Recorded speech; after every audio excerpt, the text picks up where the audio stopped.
If you're part of the Honest and Open Conversations community, thank you. And if you're not yet, now's the time to join us, because this movement only gets stronger with every voice that stands with it. Now, on to today's podcast.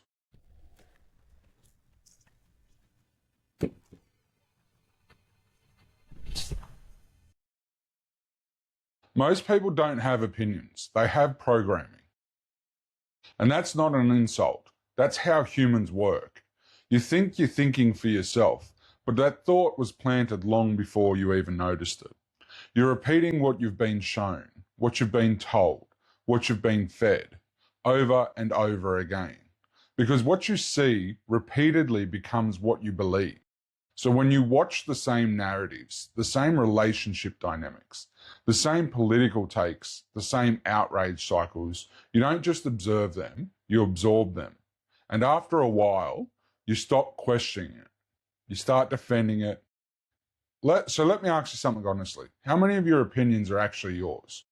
Not what your parents think, not what your mates think, not what you saw on the news, not what you picked up scrolling at 11 p.m. Yours. Because most people don't build their beliefs. They absorb them from what they watch, what they listen to, what they're exposed to every single day. And the scary part isn't that influence exists. That's always been there. The scary part is how subtle it's become. Because today you don't get told what to think. You get shown what to feel. And from that, you build the illusion that the thought was yours. Because the uncomfortable truth is this. You're not just consuming content. It's shaping you. So before we talk about media, before we talk about politics, before we talk about anything else, we need to answer one question first. Who's programming you? So let's break this down properly, because this isn't theory, this is real life. I've seen this play out in conversations, not once, not twice, but repeatedly, across different people, different settings, different topics. One example that stands out is conversations I've had with women about abortion. And the argument that comes up is one you hear a lot, that if a woman makes a mistake and falls pregnant, she should have the right to end that pregnancy. Now, on the surface, that sounds compelling at first, but when you actually break it down, it's built on emotion, not logic, because it's framed around autonomy.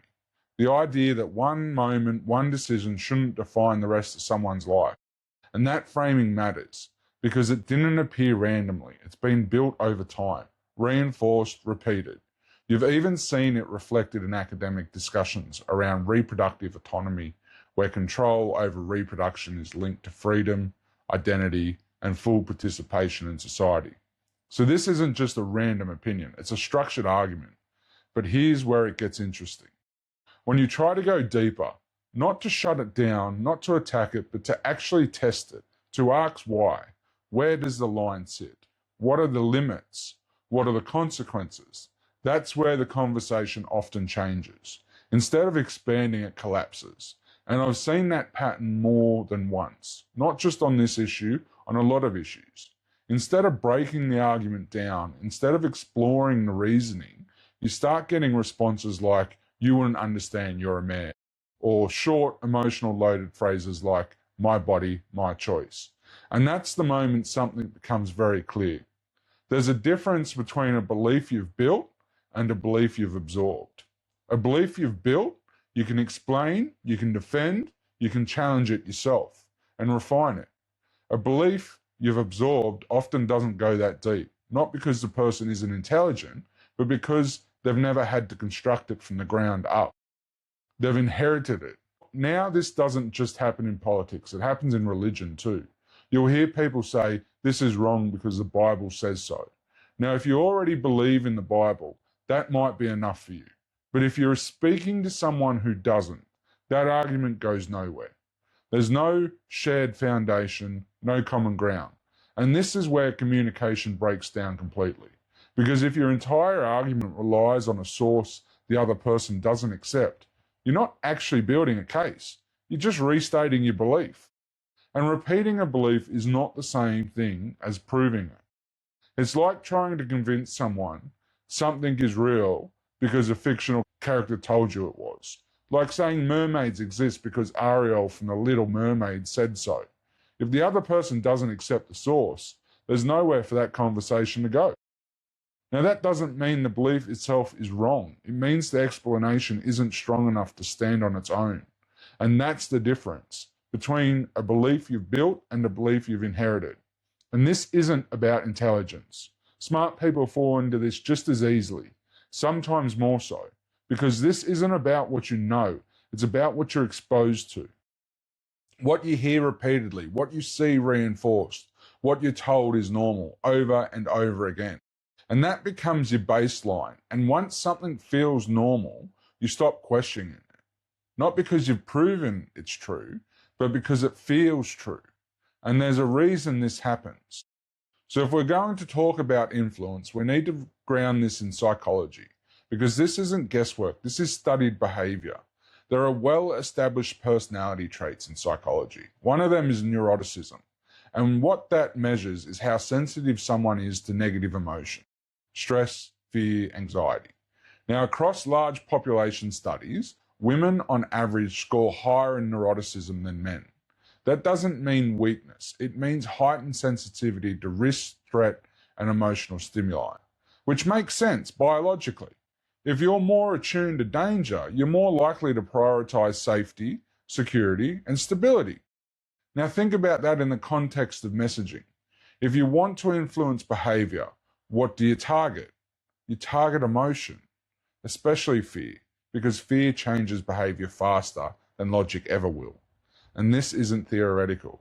There's a concept in psychology called the illusory truth effect. The more something is repeated, the more likely people are to believe it's true. Not because they've verified it, but because their brain recognizes it. Add fear to that and it becomes even more powerful. Now layer in authority and indoctrination becomes effective very quickly. Because human beings don't just respond to information, they respond to perceived authority. This is where the Milgram experiment comes in. Participants were instructed to administer what they believed were dangerous electric shocks to another person, and a significant majority complied, not because they were violent people, but because an authority figure told them to continue. Now take that principle and scale it. Government, media, institutions, repeated messaging, authority breaking it, emotional pressure, and you start to see how powerful compliance mechanisms actually are. Another commonly referenced example is the Stanford prison experiment, where ordinary people given roles of authority began to adopt behaviours far more extreme than expected. Now that study has been debated, but the underlying idea remains important. People adapt quickly to roles, expectations, and environments. And under the right conditions, behavioural shifts. Now, if you want to see how far this can go, you don't need a lab. Look at history. In Christopher Browning's Ordinary Men, Reserve Police Battalion 101, and The Final Solution in Poland, you see something confronting. Average men, not hardened soldiers, not extremists, ordinary people participating in some of the most barbaric mass killings ever documented. Not all of them, but a significant number complied. Some resisted, but most didn't. And what's often overlooked is that many of these men weren't unaffected by it. Some became physically ill. Others drank heavily. Some showed clear signs of psychological distress because there was a conflict between what they were doing and what they knew at some level was wrong. And that's important because it shows something most people don't want to admit. Compliance doesn't mean alignment. People can go along with something externally while internally it's breaking them. We're seeing that in real life in the feminist movement. When people act against their instincts, against their values, against their internal sense of stability, there's often a cost. You see it show up in different ways: stress, anxiety, substance use, gambling addiction, breakdowns in relationships. Not always immediate either, but over time, because human beings aren't built to live in constant contradiction. And this is where influence becomes dangerous. Because if you can get people to comply without fully resolving that internal conflict, you don't just change behavior, you create pressure. And that pressure builds. And that's the uncomfortable reality. Across multiple studies and real-world observations, you see the same pattern.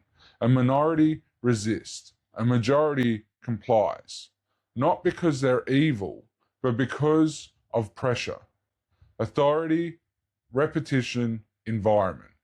Now bring that into the modern world.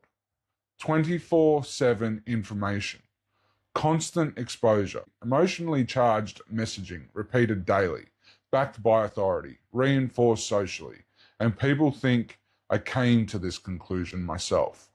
But did they? Or were they guided there, step by step, without even realizing it? Because the most effective influence doesn't feel like control. It feels like your own idea. And if you really want to understand how powerful influence is, you have to look at where it's strongest. Childhood. Because children don't question what they're told. They trust, they absorb, they imitate. That's not an opinion, that's how human development works.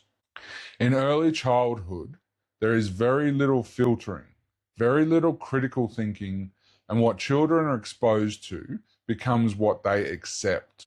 There's a well-established principle in psychology known as social learning theory.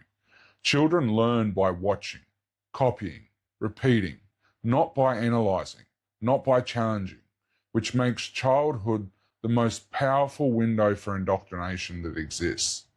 And if you think that's an exaggeration, look at history. Look at the use of child soldiers. Children taken from a young age, placed into environments of violence, given a narrative, given authority, given reinforcement, and they don't just comply, they become loyal to it. They become capable of extreme behavior that they would never arrive at independently because they were shaped early, repeatedly, and without the ability to question it. And they become evil. Now bring that back into everyday life because you don't need war zones to see this. You see it in education. You see it in early childhood programs, starting as young as 6 months old. And this is where I'm going to say something that people won't like. I believe large parts of the education system have crossed the line from education into indoctrination. And when that happens, it becomes, in my view, state-sanctioned abuse. Because you are shaping belief systems before the individual has the capacity to question them. That is power, and power without scrutiny is dangerous. I remember this myself. Growing up in the 90s, we had programs like Healthy Harold. A puppet giraffe teaching kids about health. On the surface, harmless, even positive, but the information being taught was based on the food pyramid, a model discredited, a model that pushed high carbohydrates intake and minimized other foods that we now understand differently.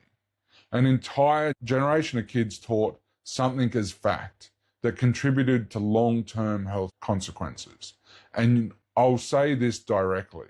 I believe the overconsumption of added carbohydrates is becoming recognized as a major driver of poor health. And yet you still have professionals today using outdated or flawed frameworks to promote diets, heavy in those same foods. So what happens? Children absorb it, grow up with it, defend it, not because they've tested it, but because it was introduced early, repeated, and never seriously questioned. And this is the pattern. Whether it's conflict, ideology, health, or social behavior, the earlier the exposure, the stronger the imprint. And once that imprint is set, it doesn't feel like influence. It feels like truth. And that's the uncomfortable reality. Influence doesn't start in adulthood. It starts in childhood. And by the time most people begin to question anything, a large part of what they believe was never consciously chosen. It was given to them. But there's a limit to this. And this is where the system starts to break down. Because influence only works as long as it stays in the boundaries of what people can accept as believable. The moment messaging moves too far away from lived reality, you get friction. People might not be able to articulate it, they feel it. Something doesn't line up, something feels off. And when that happens, the same system that builds belief starts to lose trust. Because the brain can absorb a lot, but it can't sustain constant contradiction. If what you're being shown doesn't match what you're experiencing, that creates tension. And over time, that tension turns into rejection. Not always consciously, but behaviorally, people disengage. They tune out, they stop buying in. And that doesn't stay internal. It shows up in behavior, in what people watch, what they stop watching, what they spend money on, and what they walk away from. Because when something feels off, people don't always articulate it, but they act on it. They disengage, they switch off, they look elsewhere. And when enough people start doing that, it becomes a pattern. And this is where you can actually see it play out. Not in theory, in real time, in something everyone watches, Hollywood. Before we even get to media, we need to talk about Hollywood, because you're already seeing the effects of this. There's been growing discussions around audience fatigue, declining engagement in certain types of content, and a disconnect between what's being produced and what audiences actually respond to. Now, that doesn't mean every film fails, and it doesn't mean every company is collapsing, but it does point to something important. When what people are being shown stops aligning with what they recognize as real, they don't argue with it. They walk away from it. There's a point where messaging stops resonating. And when that happens, no amount of production quality, no amount of budget can compensate for it. Because people don't just consume content. They have to believe it at some level, because indoctrination works best when it is invisible. The moment it becomes obvious, it stops working. And that's the balance. Influence has to feel natural. It has to feel like reality. It has to feel like your idea. Because the moment people feel like they're being pushed, they push back. Hollywood is cultural storytelling at scale. Every movie, every series, every character arc carries a message about relationships, gender roles, power, morality, success, identity. And when you see the same themes over and over and over again, they stop feeling like stories. They start feeling like reality. Look at how relationships are portrayed. Conflict-driven, unstable, transactional. Then look at shows like Married at First Sight in Australia. High conflict, emotional volatility, manufactured drama. And it's not just shown, it's rewarded, amplified, and talked about everywhere. So what happens? People start modeling it, not consciously, but subconsciously, because it's what they've been shown repeatedly. It was never consciously chosen. It was given to them. So if Hollywood shapes what feels normal, mainstream media shapes what feels real, not over years, in real time. Mainstream media doesn't just report events, it selects them. Out of everything happening, only a fraction is shown. And that's the first level of influence. Because what people see becomes what they think matters. This is often referred to as agenda setting. Media doesn't need to tell you what to think if it can decide what you think about. Then comes the second layer, framing. Because it's not just what is shown, it's how it is presented. Language, tone, context. what's emphasized, what's left out, and once again, repetition. Because when the same framing appears across television, newspapers, and online platforms, it stops feeling like interpretation. It starts feeling like fact. Now layer in authority. Mainstream media presents itself as credible, so when people hear something through that system, they don't question it the same way. They trust it, not because they've checked it, but because of where it came from. And that's what makes it powerful, because authority amplifies influence. Now let's look at how this plays out. Roe versus Wade. When it was overturned, a common phrase repeated across media was a constitutional right had been taken away. Now that framing matters because it implies something very specific, that there was a clearly defined explicit constitutional right that has now been removed. But the legal reality is more complex. Roe versus Wade was a judicial interpretation, not an explicitly written right in the Constitution. The overturning of Roe did not ban abortion nationally in America. It returned the issue to the individual states. Now, regardless of where someone stands on abortion, that distinction matters because the framing simplifies a complex legal shift into a clear emotional narrative. And once that narrative is repeated enough, it becomes the accepted version of events. Now bring that closer to home. Port Arthur, a tragic event. And what followed was one of the most significant policy shifts in Australian history. The introduction of flawed, strict national gun laws.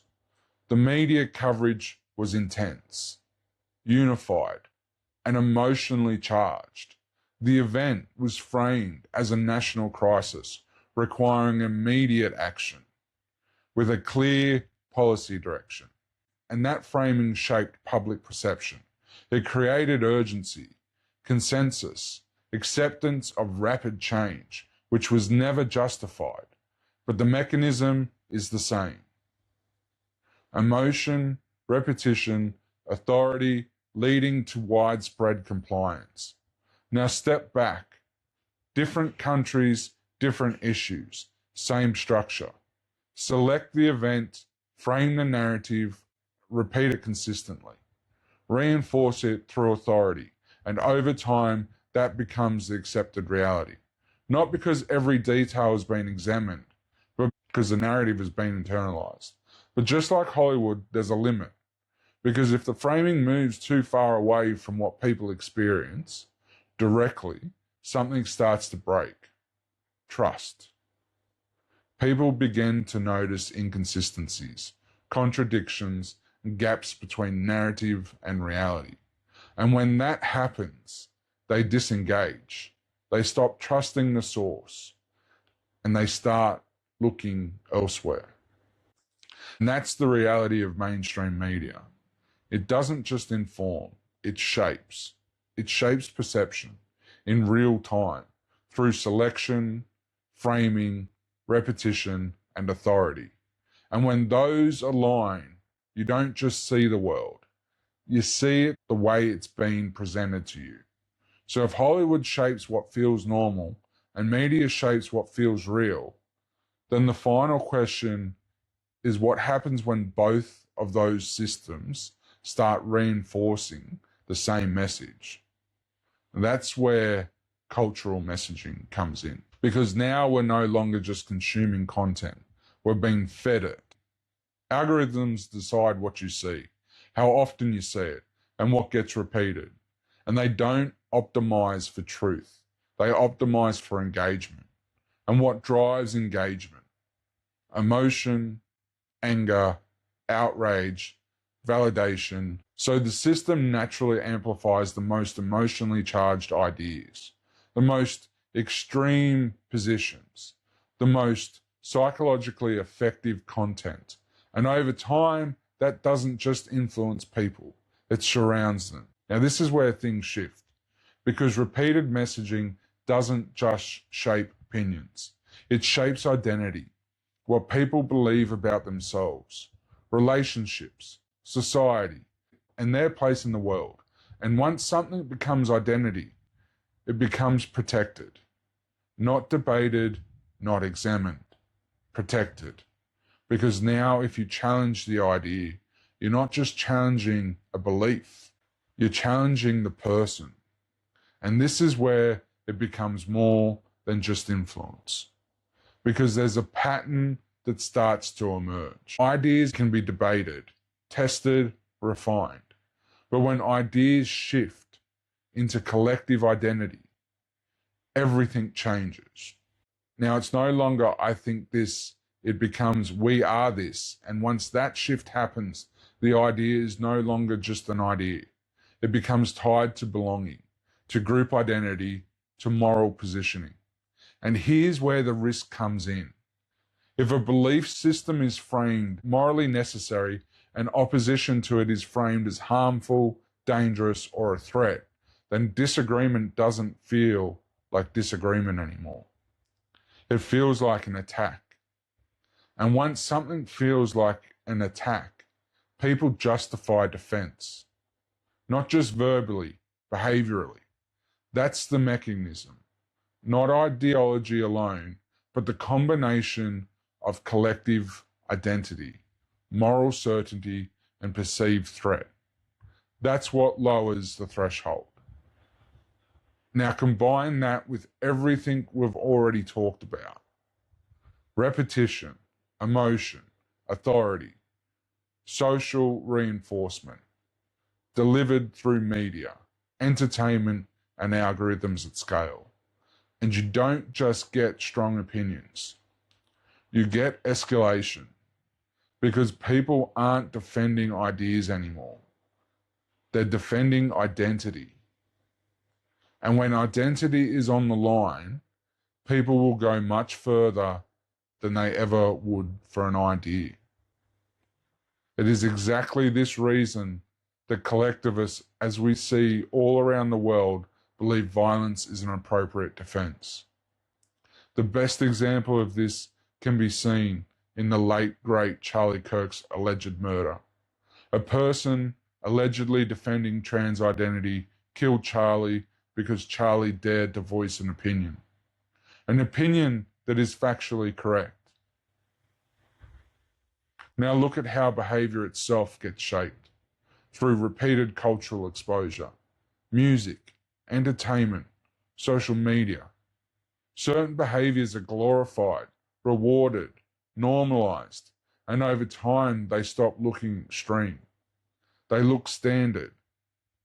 And when something becomes standard, people adopt it, especially younger audiences, because we've already established exposure shapes behavior. Now look at appearance. Lip fillers, Botox, breast augmentation, Brazilian butt lifts. These aren't fringe anymore. They've normalized. In some spaces, expected. That didn't happen overnight. Culture, celebrity, modeling, and repeated visual standards, pushed through media, reinforced through algorithms. And the result?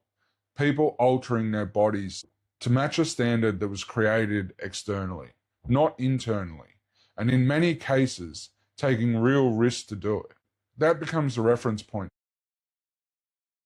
And over time, that shapes expectations, behavior, and outcomes. The moment you realize this, everything changes. You start seeing it in what you watch, what you hear, what people repeat. And you can't unsee it. Because once you understand how influence works, you stop asking what's true and you start asking, why am I being shown this?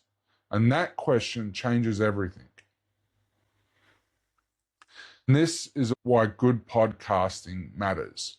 Because for the first time in a long time, mainstream media isn't the only voice. Long-form podcasting has opened something up that legacy media shut down years ago. Time, depth, nuance, conflict, real disagreement. In the United States, that market has already evolved. They're having conversations that mainstream media either can't have, won't have, or won't allow to happen honestly. Australia has lagged behind, and a big part of that is because trust in political institutions and mainstream media has held on here longer than it should have. But that's changing. People are starting to notice the gaps, the things that aren't being discussed properly, the topics that get flattened into slogans or ignored completely. What I'm doing with Honest and Open Conversations is not the same as what you're seeing there. I challenge everything, not just the things I disagree with, everything. Because that's the only way you get to something real. If something is true, it should be able to withstand pressure. It should be able to withstand questions. It should be able to be pulled apart and still stand. And if you can't, then it was never as strong as people thought. So I'm not here to replace one narrative with another. I'm not here to tell you what you must think. I'm here to raise the topics that matter and actually explore them. The ones people know need to be discussed, but too often never are. And I believe there is a real gap for that, especially here in Australia. For honest, uncomfortable conversations, open conversations. The kind that aren't restricted by what institutions think is safe, approved, or politically useful. The reason honest and open conversations exist is because I got sick of it. Sick of being told what to think. Sick of being told how to think. And sick of being told that if I didn't think the way I was told, I wasn't part of the team. That's bullshit. Because this country and every strong civilization before it wasn't built by people who followed narratives. It was built by people who questioned them. People who thought for themselves. People who pushed back. Not people who sat there and let the brain-dead information rot their mind. So if you're sick of it too, if you're sick of being told what to think, how to think, and what you're allowed to say, then this is for you. This is what honest and open conversations is all about. Not control, not messaging, conversation. Real conversation. The kind that actually matters. If you back me, I'll keep having those conversations and I'll keep pushing back on mainstream media and the political establishment that supports it, because someone has to, and I'm not going away. This is honest and open conversations. Unfiltered, unrestricted, unapologetic. The fight for truth isn't over.